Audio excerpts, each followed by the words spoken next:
Let's now see what are tests, software tests in general, and why we need them.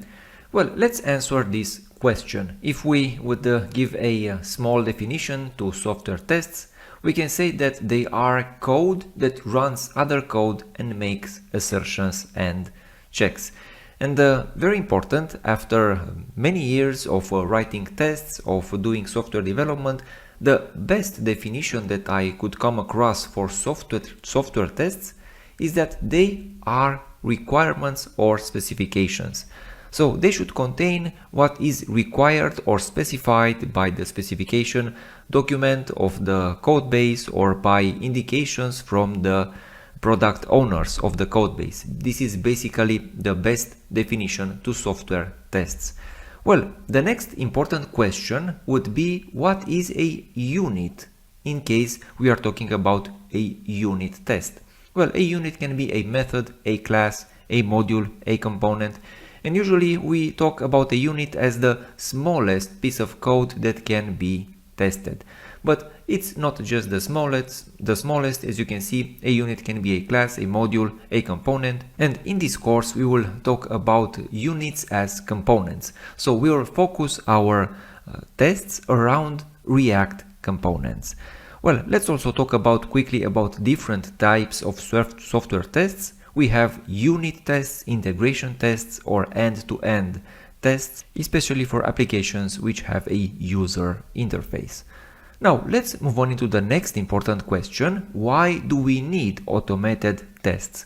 And if we understand this topic, we understand the need for automated tests, then we will have a greater motivation to write them and write them properly.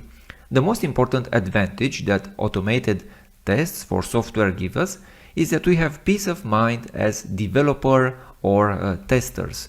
The important point, we as developers, we refactor code, we implement new functionalities, we fix bugs inside the code base. In a word, we change the code base. It's very important for us that from the moment we change something inside the code base, we don't break something else inside the code base. And this gives us peace of mind and confidence as developers. The next important point would be that we can catch up bugs very early. It is much more convenient to spend, after we have written a code base or even before, if we are following test-driven development, to spend some time writing the tests, other than later on the product lifecycle, spend a lot more time fixing and debugging the code base. The debug time would be much higher than writing the test.